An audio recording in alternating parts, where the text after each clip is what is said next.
First row, right? That's okay. One and one.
We're good? Okay, hello everyone, and welcome to the Q4 and full year 2012 meeting. And so let me jump right into it. We'll talk about both those things, of course, and then we'll also talk about, where are we going. And I think we're actually live around the world, so this first time we're doing this, we'll see how that goes. I do think one of the implications of that is when we get to the end, like we normally would do and do Q&A, I think you need to have a microphone so people can hear you. So if you could kind of work with us on that, we'll make that happen. So let's jump into the Q4 results. So here's the summary. Sales, and I'd ask you to focus on, through most of the report here, the core number, which is the organic sales growth, right? Because you got a currency adjusted, that's what's happening in the business, good or bad. So if you look at the organic sales growth for the quarter, 7.5%.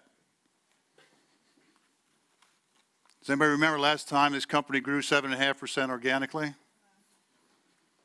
I've been with the company 10 years, I haven't seen it. So something is happening, and I'll show you what that is. Earnings were up 13% at 1628. The market consensus was at 1680s, so right around where it was. And that includes about 100 million plus of kind of one-time costs or temporary costs. So actually the operating result was better than that. We're not getting into that much detail. And earnings margin was up to 5.6 from 5.1 a year ago. That's for the quarter. Here's some of the highlights. First is enjoy the graph, because that's a good graph, right? Which is you want every quarter consistently to be at or above the previous quarter a year ago. And so that's a good trend for us. As we mentioned, record organic growth. And that came primarily from phenomenal growth in Latin America, in North America, in Southeast Asia, in China, in small appliances, in small domestic appliances. That's where all that growth came from. And you can see the earnings increase. We talked about that. And that came in large parts of the company from volume, from mix, and from price. And there's also been very, very good work, and I'll show you some of that in our cost and productivity as well. Cash flow has been fantastic. So all that work that we talk about around net operating working capital and liberating cash off the balance sheet and being more and more productive with our assets, that shows up. So we generated an enormous amount of free cash flow in the quarter. So very, very good work. And we had IAC, that's the items affecting comparability. You know, actually November 2011, we said, look, we think part of the mature markets are going to be weak, and therefore we have to right-size some of our facilities. That's difficult work, that's painful work. We've announced that, and that impacted actually 3 of the facilities in Europe. And so included in this quarter is the charge associated with that. So it's no new news, but it's executing what we've communicated previously. Okay, so that's the Q4. What about the full year? So here's the full year. Again, the 8% includes the acquisition, so focus on the organic part, right? So 5.5% growth full year organically, excluding CTI and Olympic for the company. 5.5% top line, 30% bottom line. That's okay, that's a good number. And fairly significant improvement in the margin. Here's the summary. So we're now at 110 billion in sales as a company. That's changed from about 100 to 102 billion for many, many, many years. So we're doing what we said. We're moving up. 5.2 billion. You see where it came from. Good growth in the Americas, in small appliances, weak market demand in Europe and in Australia. So you know, the good and bad news about being a globally diversified company is you get lots of ups and downs because you feel what's happening around the world. When it's good and when it's not good, we feel it all the time. We're making and continue to make significant investments in the company, in marketing, in R&D, in design, in our plants. And of course, that's consistent with the strategy that says we have to grow and we have to expand our margins. The only way to do that, ultimately, is we've got to bring more innovation wrapped in brands that consumers aspire to have and are willing to pay for. So you know, if you say that 3 times fast, you say, okay, that's simple, right? But that's a lot of work, but that's what we have to do. In order to grow and expand our margins, we have to bring more consumer-relevant innovation and have stronger, more powerful brands in the mind of consumers. The only way we do that is we've got to be more productive to generate the earnings and the cash to invest in R&D, in branding, in design. And that's what's happening. That's what we're doing. So that ongoing cost savings is the fuel, the funding to that investment engine. And strong cash flow, and the board announced, or decided yesterday, we announced today, to maintain a very healthy dividend for the company of 6.50 SEK per share. So that's what the market expected and wanted to see. So that's also good.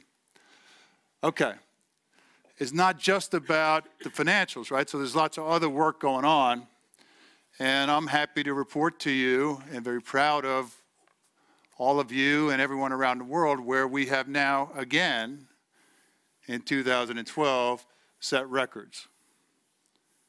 Best ever in the history of the company safety performance for this company at 0.7 recordable injury rate. 0.7. In 2002, that number was 16.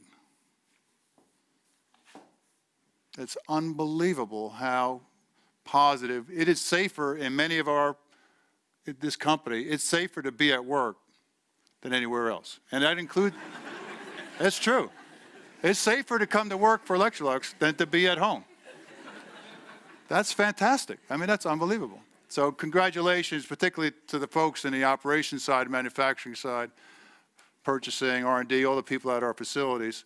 That's world class. We're right at world class. Best in the world operate around 0.5, 0.55. Best in the world, any industry. So we're right up on it. So fantastic result. Equally important, best ever performance and quality at 5.2 SCR. You know our objective was by 2015 to get that to 5. It's not going to be 2015 when that happens. That's going to be 2013 when that happens. So very, very good. And guess what's happened? And I've shared this with the board yesterday because, of course, they've been pushing us on this subject, which is our R&D investment as a percent of sales for the first time ever is higher than our warranty costs as a percent of sales. And that has been our objective, to invert. We used to have warranty costs about 3% of our sales, and R&D was 1.5%. In the fourth quarter, R&D was 2.1%, and warranty was 2%. So not too much more, but it got inverted, right? That's what we want, and we want that to continue. We want the warranty cost, because our consumers, our customers have less failures, to go down, and we want to increase our investments. So that's what I said to Jan and the R&D team is, you know, the total can't be more than the total, but you can shift it around. So if you want more R&D, lower the quality expense, and we're good. So that's what's happening. So record performance there. And as you know, everybody knows because we've been on this journey for a while, which is just liberating cash off the balance sheet through working capital productivity. So that's inventory, receivables, payables, just getting better and better and better every month, every quarter, every year, and we're doing that. So here's what's happened in this company as we've done that. We've actually inverted our asset base. 8 years ago, 2/3 of our assets were in working capital. 1/3 of our assets were in the stuff that we make, right? Machines and equipment and plants. That's inverted now. So by liberating, by strengthening or reducing our working capital, we've reinvested that into the business. And of course, that gives you growth, that gives you margin, that gives you product, right? So it's actually quite strong performance. So in addition to the financials, the fundamentals are all moving in the right direction. Okay, let's talk a little bit about the markets, and those are interesting regional pictures, but you get the general idea. Looks like, okay. Wow. So the left side of the chart is the market, and the right side is us. And so you can see in the U.S. for the quarter and for the year, the U.S. demand hasn't been good. It's down about 2%. So the industry, core 6, core white demand is what the numbers we're talking about in volume. Hasn't been good. But you can see our performance. In fact, that's the volume performance. The actual sales growth in North America in Q4 was 18%, and for the year was 7%. So quite fantastic growth in North America. In Europe, again, total down about 1%. We were down about 2% for the quarter and up 1%. So we actually gained share for the year. And if you break that apart, we actually gained it in Western Europe, and we've lost position in Eastern Europe, Russia in particular. So when you net it all out, we had pluses and minuses in Europe. Total was a slight gain in market share for the year. Gained it mostly in Western Europe, lost a bit in Eastern Europe and Russia in particular. Brazil is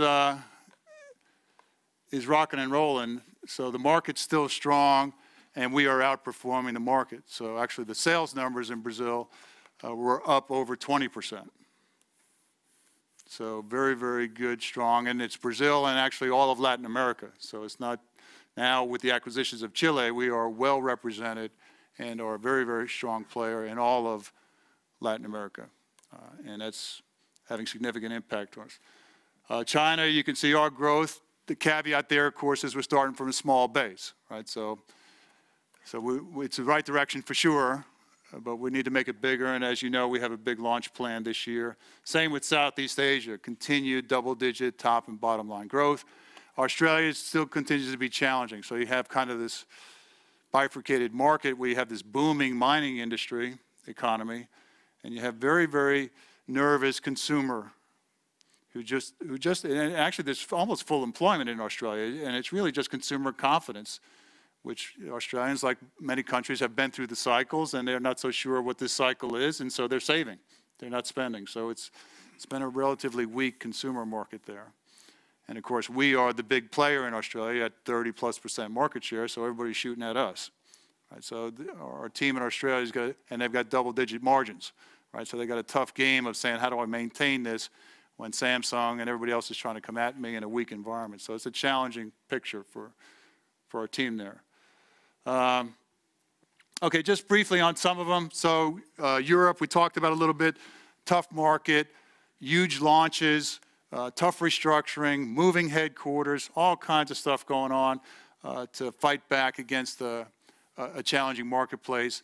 Gaining in Western Europe, lost some position in Eastern Europe. We'll get that back. There's already changes underway to make that happen.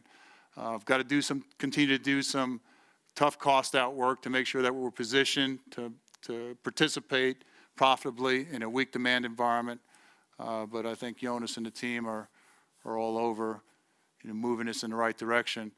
It's been a challenging year on the one hand. On the other hand, you say in that year, essentially excluding Olympic, which is hard to fix a country, but excluding Olympic, earnings were essentially flat in Europe.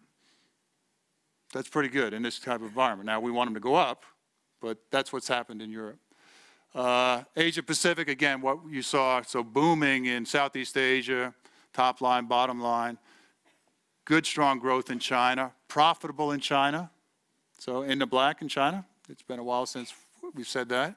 And Australia is double-digit margins, but the earnings are coming down with that demand environment and the competitive pressures. Small appliances, good top-line growth, so 7–8% top-line growth. Good growth in where we expected it in small domestic appliances. So we said we wanted to grow in small domestic appliances. We are, double digits. We said we wanted to grow in Asia. We are. We've got an incredibly strong instant clean Ergo Rapido business in Asia and Japan. That's quite fantastic. Challenged in North America, both in price and volume in uprights, and challenging in Europe as well. So a little bit of a mixed picture for small appliances. And professional, obviously had a couple of things happen. One is we had a very cool launch called the Electrolux Grand Cuisine, which a professional group and Karina and that team did, which was very, very good for the brand of this company. Their market, of course, our professional business is greatly indexed to Europe and greatly indexed to Southern Europe. So their markets are down, in some cases, Italy, Spain, down 20–25%. So our business for the year was down about 4% in professional in sales, and excluding Grand Cuisine investment, maintained the margin. So good work by the team in a challenging market. Obviously, the opportunity and challenge for professional is how do we diversify that business away from the overexposure to Southern Europe into other parts of the world. And so that's the challenge for professional. But let me highlight two businesses that just had a heck of a year.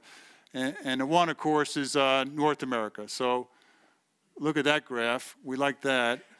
The caveat, of course, is North America didn't have a great 2011, right? So if you recall, go rewind a year, we weren't complaining about Europe, we were complaining about North America. So now we're not complaining about North America at the moment because they had a heck of a year. Look at that organic sales growth. 18% growth in Q4 in North America. That's fantastic. Price, mix, volume, market share, of course. Significant increase in earnings. And so what's happening in North America, and the team, Jack and the team are doing a great job, is they just got the right? They got the momentum going. So they've got every single channel increasing market share. So they opened up the new channel called Home Depot. That's potentially $250 million in sales this year. It's not small, right? That's boom. It's a big market. They got increased business with Sears, increased business with Lowe's, increased business with the dealer channel. We're expanding the refrigeration business, we got a brand new cooking plant, best in the world cooking plant, not just under construction. We're going to start making and shipping product here in 60 days. Expansion in fabric care. They're obviously using part of that momentum to reinvest in the brands. They just had a major brand launch in the Frigidaire brand. Good cost out works. They just got good momentum, right? Volumes going, raising prices. And so it's kind of that virtuous cycle that we want for the group, right? Which is get prices up, get more productivity, reinvest part of that in product, reinvest part of that in brand, and get it going. So very, very good work, and was a significant part of the company achieving its objectives. And of course, not to be outdone is you have to look at Latin America and look at those numbers. I mean, 19% organic growth, 10.2% EBIT margin in Q4. Right? I mean, that's pretty sporty here. This is good stuff. So this is all of Latin America. So Brazil, the CTI, we love our partners, CTI. We love Olympic as well, but these guys got real good stuff coming with them called double-digit margins. And so really fantastic performance across the board. And so again, similar story, new product, 80 new products launched in Brazil in 2012, 80 in one country. Price increases, market share, reinvesting. So again, same type notion, executing the strategy, getting that virtuous cycle going, and putting big points on the board in Latin America as well. So congratulations to the Latin American team.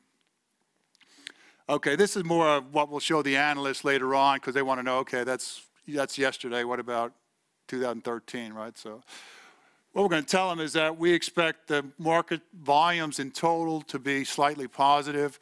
Essentially, our story is, which is the truth, is we think that our growth and our representation now in emerging markets and in a recovering North America is going to offset weakness in Western Europe and Australia. That's what we're going to communicate to the marketplace, is that because the company is now much more diversified globally, that we're going to participate in the growing regions, and that growth will offset the weakness in two parts of the market, Australia and Western Europe. We're saying that we're going to have in total for the year a positive price mix effect. And essentially what we're saying is we're going to, where we've had price increases in North America and Latin America, parts of Asia, parts of professional, we will maintain those prices. They won't degrade, and we'll have a positive effect on mix from all the new products that we're introducing. The reason why it's flat in Q1 is because we think that the country mix effect of Europe, as the weakening of Southern Europe spreads to Central Europe and Northern Europe, which is what's happening, we get a negative country mix effect in some cases in our most profitable countries in Europe. So that's what that's about. Raw materials, we're saying, are going to be flat to slightly positive, and that our advantages that we'll have in steel will be, to a large extent, offset by headwinds in petrochemical-based raw materials, so plastics, propylene, styrene, ABS. That we're going to continue to invest in R&D and marketing. That we will take out another billion SEK cost this year, like we did last year and the year before and the year before that. That there will be a cost to have the duplicate Memphis plant and L'Assomption plant running in the U.S. So right now we've just built a new plant in Memphis, Tennessee, and we're still running the L'Assomption plant in Quebec, Canada. So we've got the duplicate cost. That's about $300 million per year to run two plants when you need one. And there's going to be higher logistics and warehousing costs. Part of that is ocean freight. Part of that is land. A big part of that is, honestly, is building the infrastructure to service the Home Depot account. So we're saying we're going to get $250 million of sales there. Well, right now we've got less than 50, but we've got an infrastructure to do 250. All right, so it's scalable, and it will scale, but we've got added costs. So that's what we'll communicate to the marketplace. And just to kind of summarize, we know what we have to do, right? So it's no longer a question of, oh, do we know where we're going or what's the right strategy? It's all about execution, right? It's all about working together as a team in a collaborative way, in an intense way, in an intelligent way to execute the strategy, which says we need to grow and we need to have an ambition to gain in markets where we're not participating or we're underrepresented, and in markets where we are, we need to increase our value share. We need to bring, the only way to do that and get paid for it is to bring more relevant innovation at a faster rate. There's no magic here. If we listen to the marketplace, we listen to consumers, we understand the trends, and we bring our intelligence, our individual and collective intelligence to it, and bring relevant value, benefits, whether that's features or functionalities or design or brand or services to those consumers, we'll get paid for it. So bring more innovation. And of course, we've got to fund that by lowering our cost per unit every day, every week, and every quarter. So we know what to do. And of course, that all happens through us. It all happens through the organization. I'm happy to report to you yesterday, an agenda on the board meeting was what are we doing relative to talent and people. And Lars came in and did a very fine job representing the work that we're doing. And what I had to communicate to the board is we have at least doubled and maybe quadrupled the amount of time, energy, resources we're putting on this subject, which is talent in the company. And we have great confidence that that's going to pay dividends for us.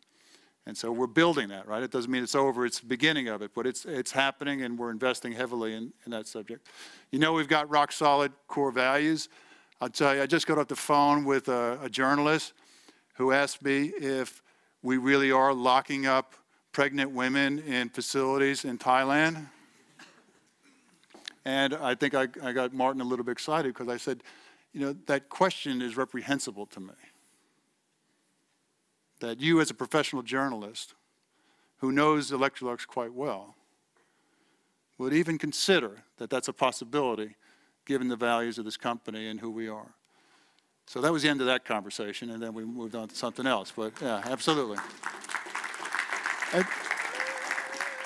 And so don't, you know, you don't have to fight the press, but people better than I am to do that, but you ought to not even, when you see that kind of nonsense, don't even think twice about it. You know, the values of this company are rock solid. We treat all of our people with dignity and respect. We operate 100% in the law and beyond the law. Now, it doesn't mean we don't have union disputes and labor disputes, and we have disputes. We know that happens, right? But we are not going to violate the values of this company ever. Period.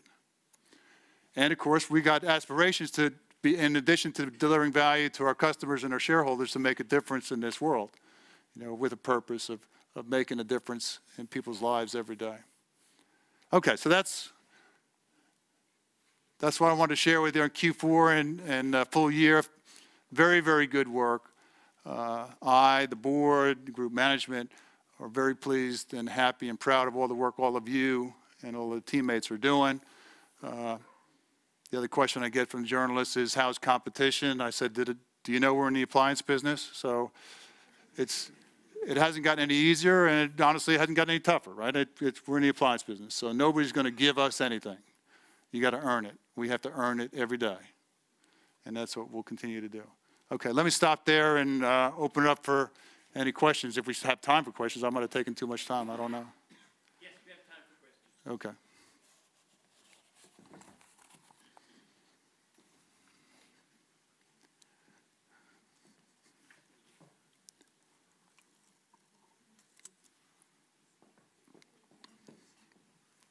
Wow. You said it all. I say, yeah. I said too much probably. It's like, yeah. Okay, we don't have to press it too hard. Let me just close by saying thanks for being here today, but more importantly, thanks for being here every day. And you're making a difference. I mean, your work is making a difference. The marketplace, our customers, our shareholders, and the communities and our employees are appreciating that. We still got a lot more in front of us, right? So it's no time to relax. And so that was last quarter. Now we got this quarter, right? So somebody said to me recently, you're like a tennis player. You're only as good as your last match. So we got a new match here, okay, called 2013. So thanks very much. We appreciate you guys. It's a good year. Yeah. Thank you guys. Thank you guys.